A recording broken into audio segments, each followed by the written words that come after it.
Baik, apa kabar hari ini anak-anak? Alhamdulillah baik. Masuk semuanya?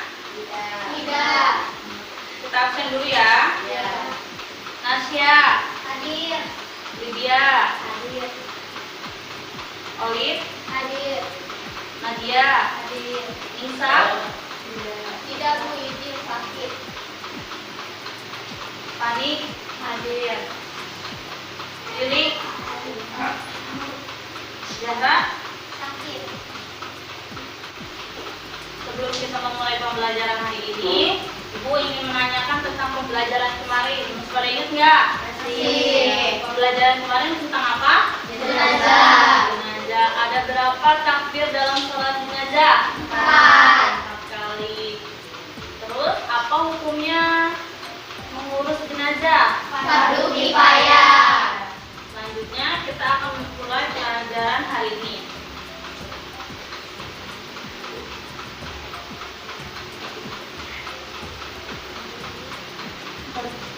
Ya, baik. Pembelajaran apa kewajiban umat Islam? Apa saja kewajiban umat Islam? Salat, Ngaji, zakat, puasa, haji bila mampu. Nah, kita akan membahas tentang zakat. Zakat juga termasuk ke dalam rukun Islam yang ke berapa? Yang ke tiga. Masih ingat nggak rukun Islam? Masih. Coba kita tepuk rukun Islam, bisa nggak? Bisa. Kita tepuk rukun Islam. Tepuk rukun Islam. Ada 5. 1 syahadat, 2 sholat, 3 zakat, 4 puasa, 5 pergi haji bila mampu. Nah, zakat itu adalah salah satu kewajiban umat Islam. Umat Islam wajib membayar zakat. Sebagaimana dalam firman Allah, wa aqimus sholata wa atuz zakata warka'u ma'ar rakiin. Dan dirikanlah sholat dan tunaikanlah zakat dan rukulah bersama orang-orang yang ruku. Jadi selain kewajiban sholat, kita diwajibkan juga untuk berzakat. Ada yang udah tahu belum apa sih zakat itu? Zakat, apa itu zakat? Udah tahu belum? Belum? Nah, jadi zakat adalah sesuatu yang hukumnya wajib diberikan kepada sekumpulan harta benda tertentu menurut sifat dan ukuran tertentu kepada golongan tertentu yang berhak menerimanya. Hukum mengeluarkan zakat adalah fardu ain, yaitu kewajiban untuk umat Islam. Jadi kita zakat itu dalam bahasa, secara bahasa yaitu az-zakah yang artinya bertambah, tumbuh, berkembang, atau bisa juga bermakna suci. Sebagaimana dalam firman Allah surat Asy-Syams ayat 9, qad aflaha man zakkaha, yang artinya sungguh beruntung orang yang menyucikan hati. Zakat menurut istilah yaitu sesuatu yang hukumnya wajib diberikan dari sekumpulan harta benda tertentu dan menurut sifat dan ukuran tertentu kepada golongan tertentu yang berhak menerimanya. Ya. Nah, jadi lalu macam-macam zakat ada berapa? Siapa yang tahu macam-macam zakat? Siapa yang tahu? Ya. Zakat ada berapa zakat itu? Nah, kita membahas tentang zakat. Zakat itu terbagi kepada menjadi 2 bagian. Yang pertama, zakat fitrah. Zakat fitrah. Yang kedua, zakat mal. Apa artinya zakat mal? Zakat harta. zakat fitrah adalah sesuatu zakat yang wajib dikeluarkan oleh umat Islam pada kapan mengeluarkan zakat fitrah? Bulan Ramadan. Kalau zakat mal adalah zakat harta. Apabila kita mempunyai kelebihan harta, kita wajib berzakat. Ya, untuk lebih lanjut, pemahaman lebih lanjut, buka bukunya tentang bab zakat. Ya, dibaca dulu bukunya tentang bab zakat.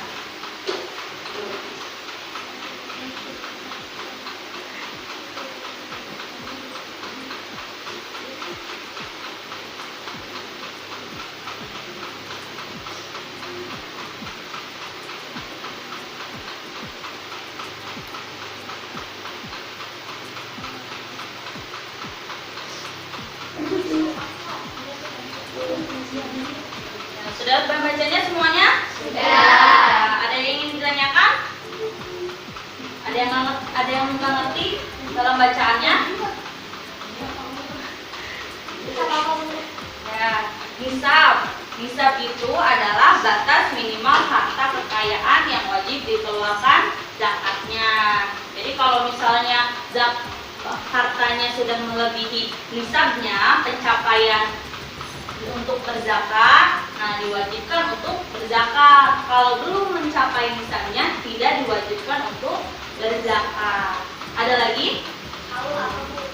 Haul, yaitu apabila keuntungan atau barang yang kita miliki telah mencapai nisabnya, sudah mencapai dan sudah mencapai 1 tahun, nah itu wajib dizakati. Jadi haul itu 1 tahun. Kalau barang itu udah 1 tahun, ya itu wajib dizakati. Kalau udah mencapai nisabnya tapi belum 1 tahun, itu tidak wajib dizakati. Nah, selanjutnya ibu akan membuat kelompok, ya. Ya, kita bagi menjadi 3 kelompok.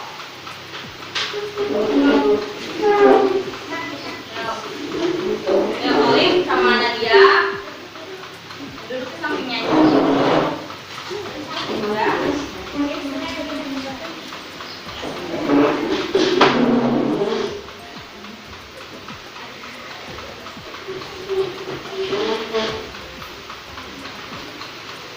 Nah, ibu akan memberikan materi yang akan berkelompok, akan mendiskusikan tentang materi yang akan ibu berikan. Jadi ibu memberikan materi, judul materinya, lalu kalian diskusikan.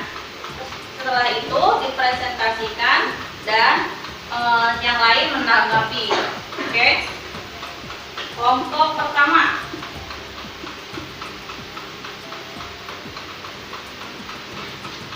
Ya, silakan didiskusikan terlebih dahulu bersama temannya.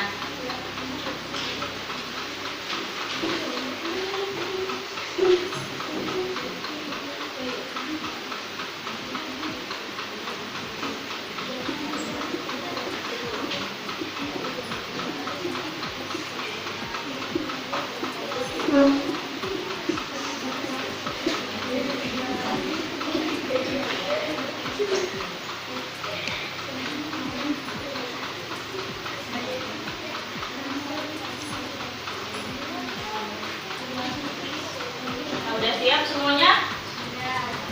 Sudah siap semuanya? Sudah. Nah, baik. Kelompok 1 dipersilahkan untuk maju.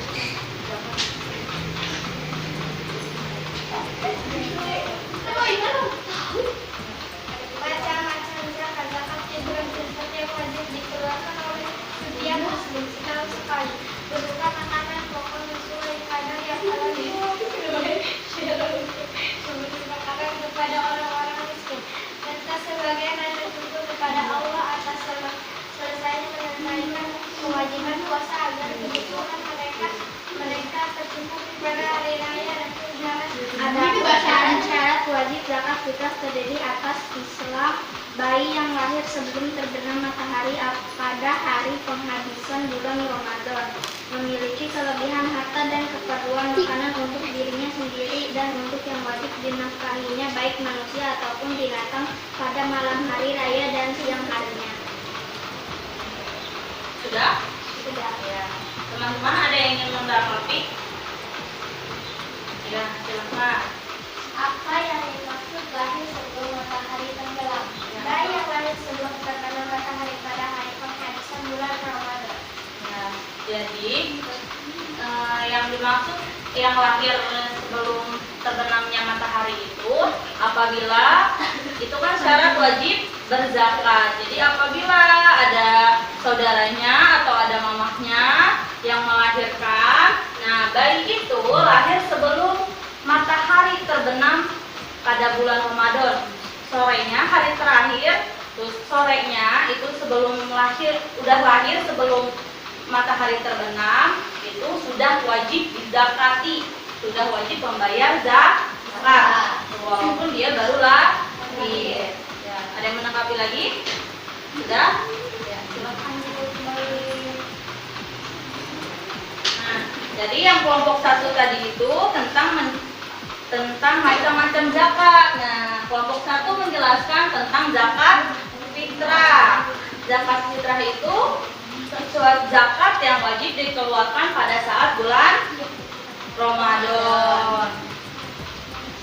Nah, selanjutnya kelompok 2 silakan dipresentasikan.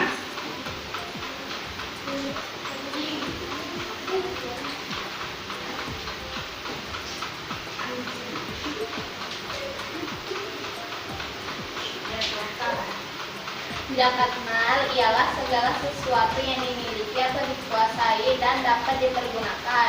Jadi zakat mal juga disebut zakat harta, yaitu kewajiban umat Islam yang memiliki harta benda tertentu untuk diberikan kepada yang berhak sesuai dengan ketentuan nisab atau ukuran banyaknya. Dan dalam jangka waktu tertentu, adapun tujuan daripada zakat mal adalah untuk membersihkan dan menyucikan harta benda mereka dari hak-hak kaum miskin di antara umat Islam. Syarat-syarat harta yang wajib dikeluarkan zakatnya. Harta tersebut harus didapat dengan cara baik dan halal. Harta tersebut berkembang dan berpotensi untuk dikembangkan. Misalnya melalui kegiatan unit usaha, perdagangan dan lain-lain. Milik penuh harta tersebut di bawah kontrol kekuasaan pemiliknya dan tidak bersangkut dengan hak lain. Mencapai nisab, mencapai juga minimal yang menyebabkan harta terkena kewajiban zakat. Sudah mencapai 1 tahun 8 miliar yang berhak menerima zakat ada 8 golongan atau kelompok, yaitu fakir miskin, amil, walad, budak, garim, Isabilah, Ibu Sabil. Nah, baik ya. Jadi kelompok 2 itu menerangkan tentang zakat mal tadi. Kelompok pertama tentang zakat fitrah, yang kedua tentang zakat mal. Ada yang ingin bertanya? Ya, Pani, silahkan. Apa saja barang yang wajib dizakati? Jadi, Seperti emas, perak, dan pertanian. ya. Sudah cukup? Ada yang ingin menanggapi lagi? Sudah, silakan. Eta. Ya, jadi apabila kita mempunyai kelebihan harta, emas, perak, barang pertanian atau peternakan, apabila telah mencapai nisab dan haulnya, itu wajib dizakati. Ada yang punya peternakan enggak bapaknya, orang tuanya? Pertanian? Pertanian emas? Juga semua. Ya. Baik, lanjut. Selanjutnya kelompok 3. Silakan. Silakan.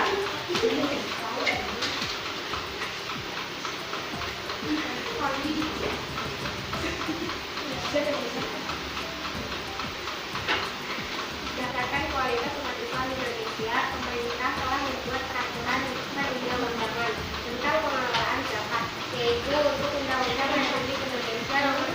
3 tahun 2011 tentang pengelolaan zakat. Undang-undang ini merupakan pengganti Undang-Undang Nomor 39 tahun 1999. Pelaporan dan pertanggungjawaban pelaksanaan pengelolaan zakat. Dalam melaksanakan tugas dan fungsinya, Baznas dapat bekerja sama dengan pihak terkait sesuai dengan ketentuan peraturan perundang-undangan. Baznas melaporkan hasil pelaksanaan tugasnya secara tertulis kepada Presiden melalui Menteri dan Kepala Dewan Perwakilan Rakyat Republik Indonesia paling sedikit 1 kali dalam 1 tahun. Ketentuan perundang-undangan tentang zakat sebagaimana telah dijelaskan di atas hendaknya dapat diterapkan dalam kehidupan sehari-hari. Ketentuan perundang-undangan zakat tersebut sebenarnya telah cukup memadai untuk dilaksanakan oleh umat Islam di negara ini, sebab mayoritas penduduk di Indonesia adalah Muslim. Dalam undang-undang zakat tersebut terdapat kewajiban membayar zakat bagi orang yang telah memenuhi persyaratan tertentu. Orang-orang tersebut dinamai muzaki atau pemberi zakat. Begitu pula terdapat hak bagi mereka yang memenuhi persyaratan tersebut untuk menerimanya. Mereka itu disebut mustahik atau penerima zakat. Baik muzaki maupun mustahik semua terikat oleh peraturan perundang-undangan tentang zakat tersebut. Artinya jika ada salah satu pihak yang melanggar ketentuan dalam undang-undang harus dikenai sanksi dan hukuman sesuai peraturan yang tercantum dalam undang-undang. Contoh pengelolaan zakat. Berdasarkan undang-undang tersebut, maka zakat harus dikelola oleh negara melalui suatu badan yang diberi nama Badan Amil Zakat atau BAZ atau Lembaga Amil Zakat atau BAZ. Badan dan lembaga tersebut pada saat ini telah terbentuk kepengurusannya, mulai dari tingkat pusat sampai ke tingkat daerah sampai tingkat desa. Oleh sebab itu, kaum muslimin yang berkewajiban membayar zakat hendaknya dapat menitipkannya melalui badan atau lembaga zakat yang ada di daerahnya masing-masing. Contohnya, setiap tahun kita mengeluarkan zakat fitrah. Zakat fitrah sebagiannya kita titipkan kepada unit pengumpul zakat atau UPZ tingkat desa. Oleh UPZ desa disampaikan kepada BAZ kecamatan, kemudian disampaikan ke BAZ kabupaten.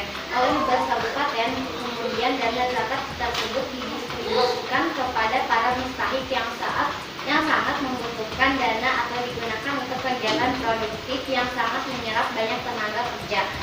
Misalnya membantu para pengusaha kecil dan menengah. Dengan demikian, dana zakat dapat dikelola dengan baik dan tepat sasaran sesuai dengan fungsi dan tujuan. Jadi kelompok 3 yaitu membahas tentang undang-undang zakat. Jadi zakat juga ada undang-undangnya. Jadi ada undang-undangnya. Pemerintah telah membuat peraturan tentang perundang-undangan tentang pengelolaan zakat, yaitu tadi dalam Undang-Undang Republik Indonesia Nomor 23 Tahun 2011 tentang pengelolaan zakat. Dan undang-undang ini merupakan pengganti Undang-Undang Nomor 38 Tahun 1999. Jadi terima kasih.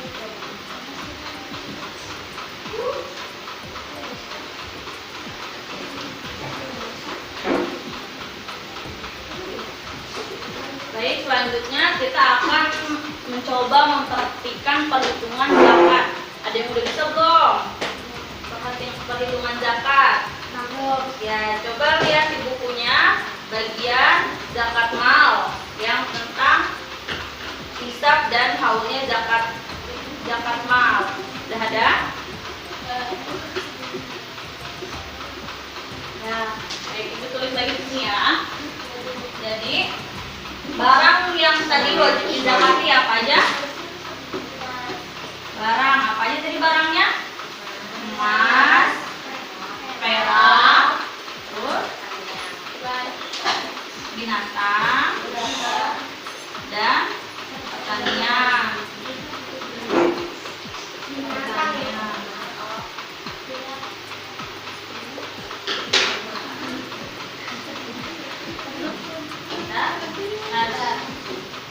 Kalau misalnya emas 93,6 gram, kalau perak 624 gram, sama haulnya mencapai 1 tahun dan kadar zakatnya 2,5%. Kalau binatang ya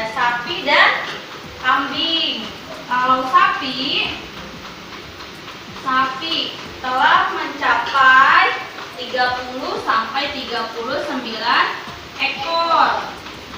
Kalau belum 30 ekor tidak wajib dizakati. Kalau kambing nisabnya 440 sampai 120 ekor. Nah, sama mencapai 1 tahun dan zakatnya 1 ekor sapi. 1 ekor sapi kalau sapi. Kalau kambing zakatnya 1 ekor kambing. Nah, selanjutnya pertanian sama semuanya. Padi, apa pertanian contohnya? Padi, terus jagung, gandum, buah-buahan, sayur-sayuran, itu sama ya. Zakatnya yaitu 750 kg. Ya, itu kalau beras yang sudah dikupas. Kalau belum dikupas 135 kg. Zakatnya berapa? 10%. Ya, 10% atau 5%. Maksudnya apa? Kalau 10% menggunakan air sendiri. Misalnya dari pengairan bikin waduk atau dari pump, itu airnya sendiri, nyiramin sendiri. Kalau air hujan, ngandelin air hujan, itu zakatnya 5%. Nah, kita coba menghitung perhitungan zakatnya. Caranya, nih, contohnya Ibu Indri adalah seorang petani sukses. Walaupun pengairannya mengandalkan air hujan, ternyata bulan ini panen 2 ton. 2 ton ya, gabah kering. Berapakah Bu Indri harus mengeluarkan zakatnya? Kalau 2 ton udah mencapai nisabnya belum? Udah, dia gabah kering yang masih ada kulitnya, belum digiling. 2 ton itu berapa kilo? 2000 kilo. Caranya 2000 kilo, zakatnya karena air hujan 5%. Caranya dikali 5/100. 5/100. Biar gampang hitungnya, coret nolnya. Tinggal 20 kali 5 berapa? 20 kali 5 sama 20 kali 5 100. Jadi zakatnya yaitu 100 kilogram gabah. 20 kali 5 100 dibagi 1 sama dengan 100. Jadi zakatnya 100. Kalau Bu Indri punya padi yang belum digiling 2000, zakatnya 100 kilogram. Ya. Sudah mengerti semuanya? Ya. Jadi adapun hikmah zakat, yaitu zakat itu dapat membersihkan jiwa seseorang muslim dari bahaya yang ditimbulkan dosa dan kesalahan-kesalahan serta dampak buruk di dalam hati. Yang kedua, meringankan beban orang muslim yang memiliki hutang dengan cara menutup hutang serta kewajiban yang mesti ditunaikan dari hutang. Yang ketiga, menghimpun hati orang tercerai-berai di atas keimanan Islam. Yang keempat, membantu dan menutupi kebutuhan serta kesusahan orang-orang miskin yang terhimpit utang. Yang kelima, membersihkan harta dan mengembangkan serta menjaga dan melindunginya. Yang keenam, menegakkan kemaslahatan umum, menjadi tiang tegaknya kebahagiaan dan kehidupan masyarakat. Ya, sampai di sini ada yang ingin bertanya? Tidak. Ya, cukup ya.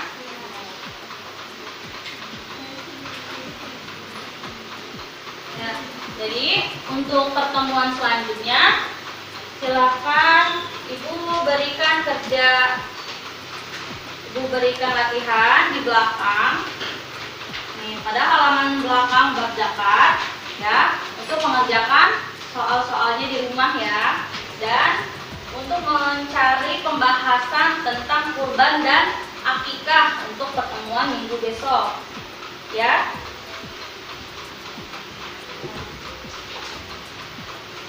Baik, sampai di sini pertemuan kita.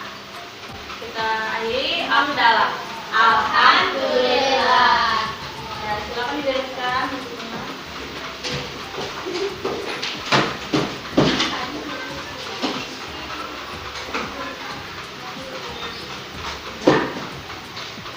Doa warfa'u aydiyakum. A'udzu billahi minasyaitonir rajim. Bismillahirrahmanirrahim. Atina fid dunya hasanah wa fil akhirati hasanah wa qina adzabannar. Assalamualaikum warahmatullahi wabarakatuh. Waalaikumsalam warahmatullahi wabarakatuh. Baik, terima kasih. Sampai di sini pertemuan kita hari ini. Assalamualaikum warahmatullahi wabarakatuh. Waalaikumsalam warahmatullahi wabarakatuh.